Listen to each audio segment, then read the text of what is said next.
नमस्कार दर्शकों, स्वागत है आपका अर्ली पोस्ट में और मैं हूं आपके साथ अजयदीप सिंह। दर्शकों, इस समय मेरे साथ all J&K transport association welfare secretary Sanjeev Chaudhary ji हैं और आज का जो मुलाकात मेरी इनके साथ है वो शहर में बढ़ते हुए ई रिक्शास को लेकर है और आखिरकार ई रिक्शास कितना शहर को फायदा दे रहे हैं, शहर के लोगों को कितनी सहूलियत दे रहे हैं और इनको किस तरह का नुकसान इससे हो रहा है या जो चीज़ ठीक नहीं है उससे लेकर हम चर्चा करेंगे। तो सबसे पहले सर स्वागत है आपका अर्ली पोस्ट में। आपसे जानेंगे ई रिक्शा को आज की डेट में लोग कहीं ना कहीं बूंद समझते रहे हैं, जम्मू के एक सहूलियत समझ रहे हैं क्योंकि बड़े शहरों में चाहे वो चंडीगढ़ हो, दिल्ली हो, ई रिक्शास जो है वो चलते फिरते हमने सड़कों पर देखे, लेकिन जम्मू के लिए ये नई चीज़ है। तो आपके लिए किस तरह का ये झटका है या खुशी है, क्या कहेंगे? देखिए, सबसे पहले तो मैं आपका थैंक्स करता हूँ ये क्वेश्चन पूछने के लिए, क्योंकि सबसे पहले मैं आपको बताता हूँ कि ये 2014 में सबसे पहले ई रिक्शा जो आया था वो दिल्ली में आया था। तो दिल्ली में ई रिक्शा 2014 में आने के बाद उन्होंने 2 साल के अंदर ही देखा कि जो एग्जिस्टिंग ट्रांसपोर्टर्स हैं, जिनकी गाड़ियां ऑटो रिक्शाज हैं या टैक्सीज हैं या बसेज हैं, उनके ऊपर इम्पैक्ट ना पड़े, उसका इफेक्ट ना पड़े। क्योंकि ये मतलब नहीं होता eco friendly green mode transport का कि अगर आप कोई नई चीज़ ला रहे हो, चलो हम उसका वेलकम करते हैं कि गवर्नमेंट ये पॉलिसी ला रही है क्योंकि वो नॉन पोल्यूटेड व्हीकल्स हैं, लेकिन इसका ये मतलब नहीं है कि जो एग्जिस्टिंग ट्रांसपोर्ट है जो हमारी, उसके ऊपर किसी प्रकार का इफेक्ट पड़े। तो दिल्ली में उन्होंने पहले पूरे एनसीआर में और दिल्ली में उनको चलाने की कोशिश की, फिर बाद में उन्होंने दिल्ली में एक लिमिट उनका बना दिया, एक रूट्स आइडेंटिफाइड किए गए जो आरटीए की तरफ से किए गए और उनको एक रूट्स की तरफ दे दिया जिसमें अप टू ओनली 5 किलोमीटर तक उनको रूट्स जो हैं वो मुहैया करवाए गए। 5 किलोमीटर से ज्यादा वो रूट्स के जो कवर नहीं कर सकते। अगर हम एग्जाम्पल लें तो वो इंडिया गेट और या आप बना लो करोल बाग या उस साइड जो दिल्ली पड़ता है वहां पर उनको अलो किया गया। और उसके बाद ये हमारा 2020 में, अब जम्मू की मैं J&K यूटी की बात करता हूं आपसे, 2020 में 7वें महीने में पहली गाड़ी ये सेल हुई ई रिक्शा। ठीक है, हम जो all J&K transport welfare association के तले हमारे नीचे बहुत टैंकर्स हैं, ट्रक्स हैं, बसेज हैं, मिनी बसेज हैं, क्योंकि हम इस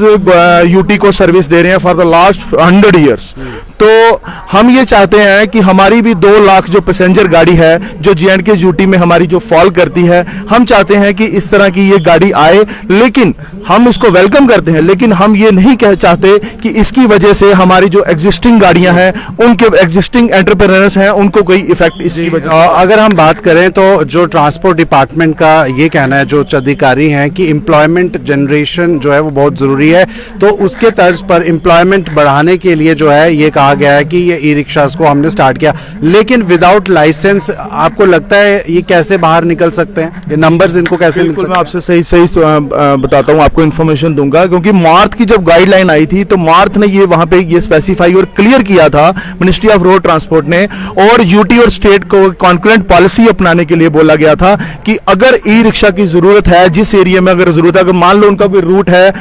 एशिया होटल टू बेली चराना 3 किलोमीटर का, तो उनको बोला गया था कि अगर यहां पे 5 गाड़ियों की जरूरत है तो आप 5 ही भेजिए, आप वहां पे 10 मत कीजिए। ठीक है, हम कहते हैं इसको एलो किया गया था। मैं आपको आपके माध्यम से, चैनल के माध्यम से एक चीज बताना चाहता हूं कि मैंने बहुत सारी रिप्रेजेंटेशंस ऊपर बना के दी हैं सबको, और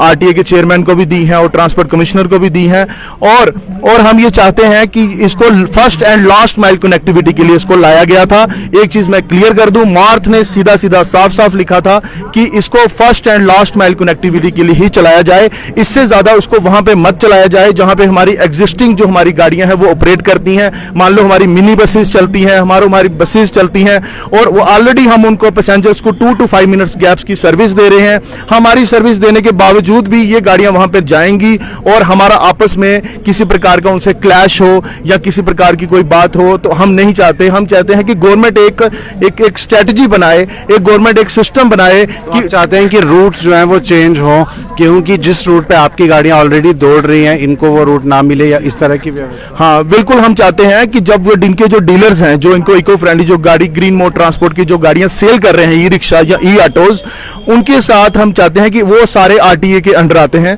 तो या एसटीए के अंडर आते हैं, और उनको ये गवर्नमेंट जो है इनको नोटिफिकेशन निकाले कि भाई अगर आपने इस एरिया में इतनी गाड़ियां प्रोवाइड करनी है तो आप इतनी ही गाड़ियां बेचिए। वो क्या कर रहे हैं कि वो वहां बैठे आधार कार्ड और पैन कार्ड के ऊपर गाड़ी रजिस्टर करते जा रहे हैं, और इसको इस तरह से इन्होंने ओपन पॉलिसी पॉलिसी बना के रख दिया है, लाइक पिकअप वैन जैसे लोड कैरियर्स आप देखते हैं, इसको जो पैसेंजर गाड़ी हो इसको लोड कैरियर की तरह यूज कर रहे हैं। क्योंकि जम्मू को टोपोग्राफी के हिसाब से, ज्योग्राफिकल कंडीशन से भी हम देखें तो हम दिल्ली के साथ कंपैरिजन नहीं कर सकते हैं, क्योंकि यहां पर इतना बिजनेस नहीं है, क्योंकि यहां पर इतना एरिया हमारा जो है वो सिटी से कनेक्टेड नहीं है, और इतना हमारी गाड़ी जो ऑलरेडी एग्जिस्ट करती है उनका बड़ी मुश्किल से सर्वाइव। कभी इसको लेकर हायर अथॉरिटी के पास आप गए हैं? क्योंकि ई रिक्शा की चर्चा पहले भी बहुत ज्यादा सोशल मीडिया पे देखने को मिली है, विदाउट लाइसेंस भी कई लोग जो है गाड़ी चलाते हुए पाए गए हैं, क्या कहेंगे? जी, इसके लिए मैं बताऊं मैं आपको कि जो मार्च का जो डिसीजन था उसमें यह था कि जो लाइसेंस होल्डर्स होगा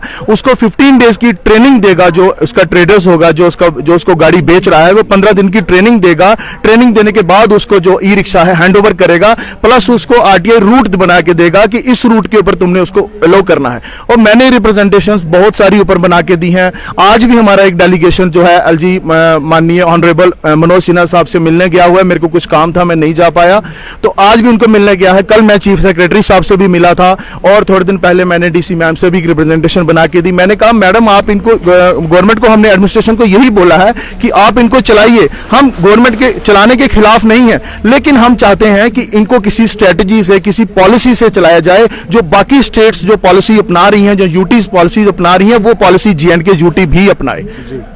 तो दर्शकों, सुना आपने कि क्या कुछ कहना है इन